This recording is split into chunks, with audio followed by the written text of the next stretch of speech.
this is going to be kind of old hat to the two of us, but I think everybody here knows Lee Loftis. He is the Governmental Affairs with the IIAT in Austin, the Independent Agents of Texas, and he's done this since April of 2006. For 28 years, he was one of us. He was an insurance agent in Lubbock, Texas, in Tyler, and finally in Austin. And so he's used to what we do. For a long time, you've been doing this. Yes, so, he was the president of the IIT back in '93 and '94. He has a passion for the independent agents system and all the challenges that we face in Austin. He's been working diligently. Pick up the phone at 6 o'clock in the evening or 6 o'clock in the morning, and he's there. So that's incredible. But more important, he is a graduate of Texas Tech University. I got it right this time. Exactly. His hobbies are passion for golf, fishing, and being with his 5 grandchildren, which is going to be a thrill. Totally. So without further ado, my friend, the stage is yours. Robert, thank you. Thank you, sir. Appreciate it. Thank you. It's always great to be here in San Antonio with so many friends. And, as Robert said, we did do a podcast and talked about a lot of this earlier in the summer, but it's great to be back in person and get to visit with folks. This is, I guess, probably my 6th or 7th local association that we've done since the summer, and so we're glad to be here. Sandra, I want to tell you how impressed I was with what y'all are doing, and one of the key things when we survey our members at IIAT is things that our members need help with is attracting and keeping new people into our industry. So thank you for your efforts. Call on us if we can assist you further. And I applaud the San Antonio Association for taking this step. And Drew, the foundation presenting these scholarships is a great thing. And I tell you what, I don't mind shaming other local associations and telling them what a great job San Antonio's doing with things like this. So thank you. I have some information here on the table for you. Take it with you, look it over. We're going to talk about some of the things there. Obviously, IMPACT is our political action committee. It is hugely important for us to be able to support business-minded legislators in Austin. And interestingly, there are a lot of changes going on. I was visiting earlier, and obviously San Antonio got a new state rep this last week with a special election. Representative Lujan was sworn in yesterday. We were at an event with the speaker, and he was very pleased to be able to swear him in yesterday in Austin. We're losing a good friend and a longtime legislator here, Lyle Larson, has chosen not to run for re-election. We're in the middle of campaign season, filing deadlines in another couple of weeks, and so we'll know who the candidates are, and all. We are spending your PAC dollars well and supporting business-minded folks. It was an interesting session, to say the least. Obviously, it started out and everything was COVID. You know, our world changed from a standpoint of how we interacted because, quite frankly, we were not allowed to be in the Capitol for about the first month and a half to 2 months. Then they had the tent city, as we called it. You would walk over and do the self-swab, wait 15 minutes. They'd tell you if you passed or failed. If you passed, you got an armband, went into the Capitol and met with those legislators that would meet with you. There were a number of them that were by invitation or by appointment only, and all. So it started out very strangely, got into a routine where, it improved and all. But committee meetings were different. Used to hearing rooms, especially house insurance, they would have a lot of bills up and all. And, you'd go in, and if you didn't get there early, it was standing room only. Not this last session. Every other seat that was there was reserved, and there was no standing room. So if you were waiting on a bill, you had to be outside in the foyer or whatever, wait as it came out. So it's just a totally unique and different session. Then we all know what happened with Winter Storm Uri. And that, quite frankly, I feel like personally changed a whole lot of the emphasis of the legislative session because of the critical nature and literally the severity of what happened to our electric system. I was at a meeting with Controller Glenn Hager 2 days ago, and he outlined, I didn't realize it was as bad as it was, but he outlined that we were basically 4 minutes away from a complete shutdown of the electric grid in the state of Texas. When they got to a point, they had 9 minutes to shed load and correct some things, and we got within 4 minutes of that. And I said, well, that's really scary. And he said, no, you don't realize, Lee, how scary it was, because it could have taken 30 to 60 days to get electricity back up in the state of Texas. So anyway, the emphasis of the session changed obviously to correcting ERCOT, the Public Utilities Commission. Both those boards were either the folks resigned from or they were asked to resign from or whatever, but they were totally revamped, and there was a lot of emphasis on the correcting the potential problems for that. And hopefully we don't run into that situation at the level that we did. We made it through a summer, and quite frankly, in Austin we hear about, well, we're kind of getting to this level and this level, but never the urgency that we had before. So anyway, with that done, and then obviously we know what happened at the end of the legislative session, the walkout, folks went to Washington, D.C., so that just shut down the last 2 days of the legislative session. Well, the governor, rightfully so, before the special sessions, some of the statewide issues that got passed, again, talking to the controller, Hager, it was interesting because 9 months prior to the session, he was wringing his hands and wondering how we were going to make it through and whatever. They were looking at roughly a $7 billion shortfall. And then as we got a little closer, things kind of opened up and seemed to be better. The oil and gas business improved and all. So then they get there and they're looking at an improvement, but maybe we'll be a balanced, zero, shortfall. Well, by the time the smoke cleared and everything, again, with some support from Washington, with some of the COVID dollars and things like that, we ended up with a very, very robust end of last biennium.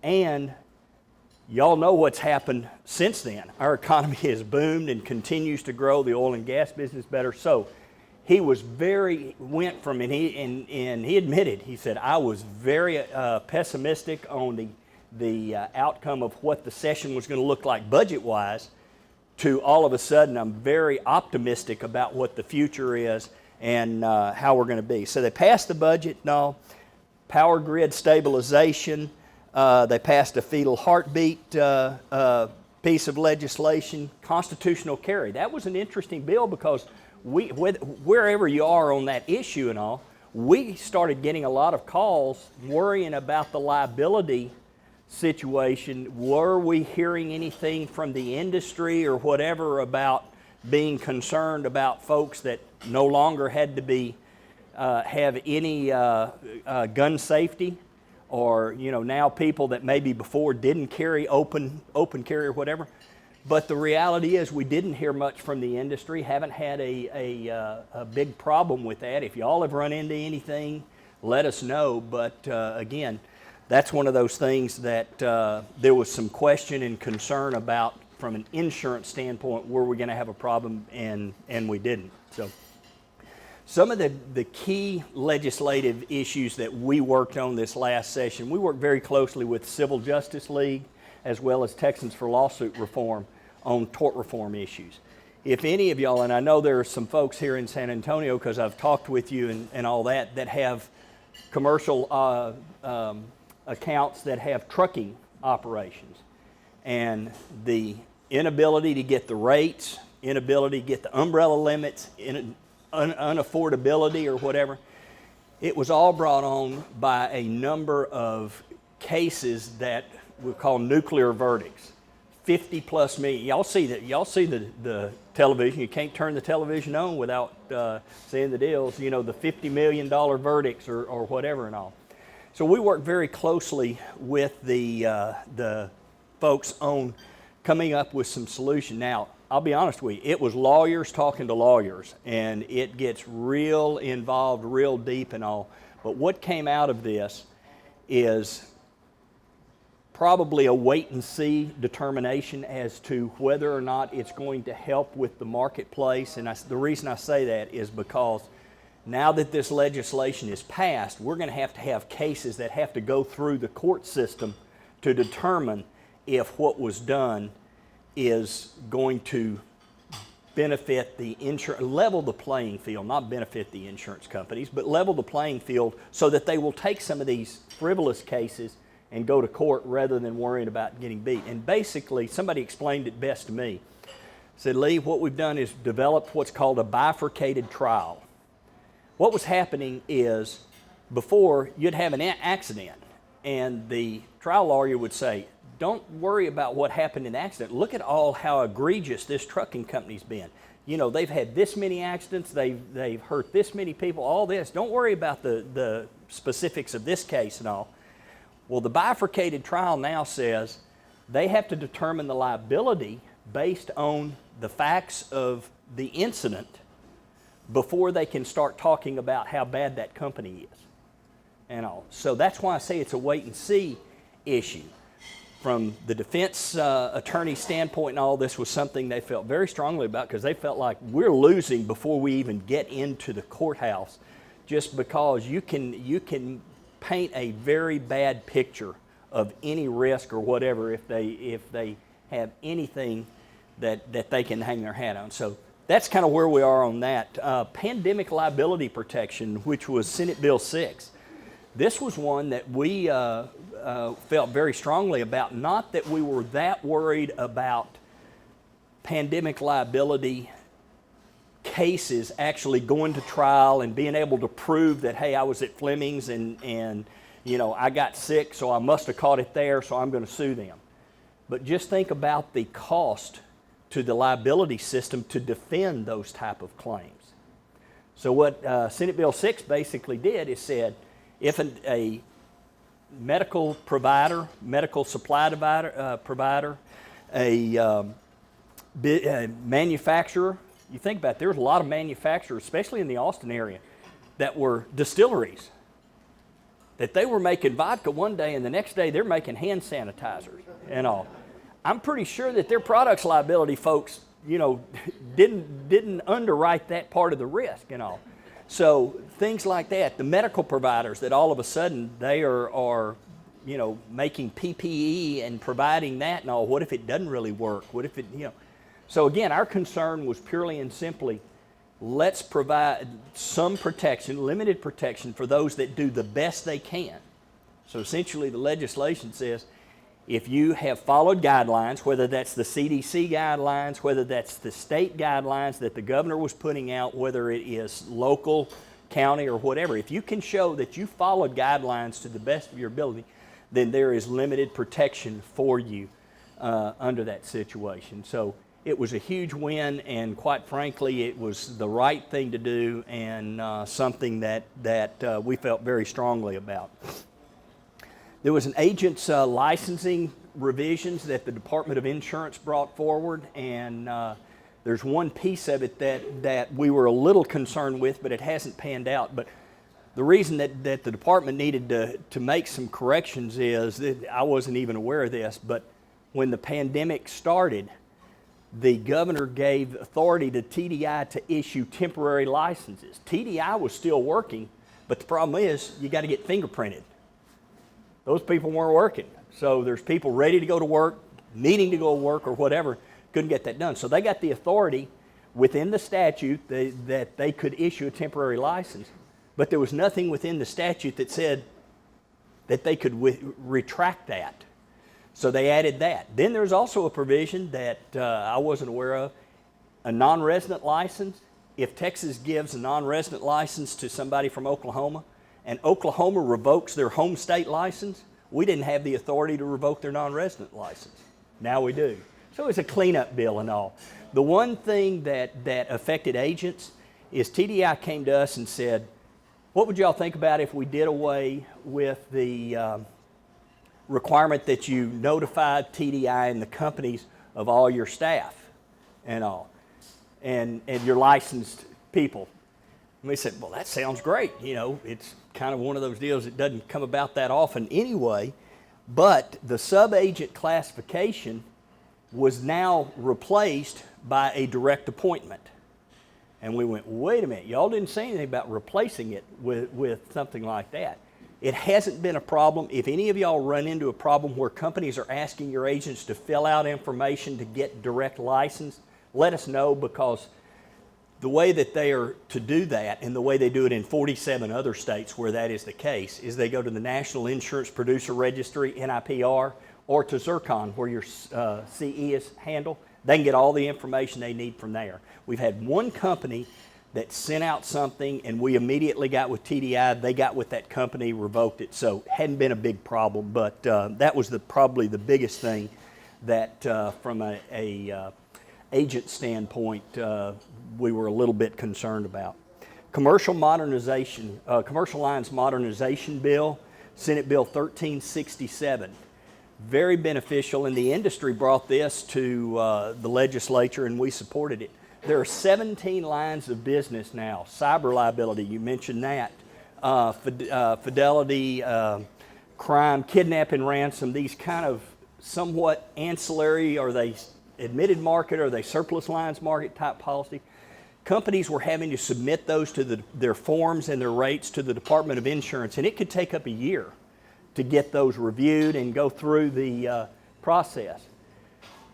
This bill says those specific lines of business, professional liability, other than medical malpractice, but professional liability is now part of this. The industry can submit their form and begin using it and all that. Now the department has oversight.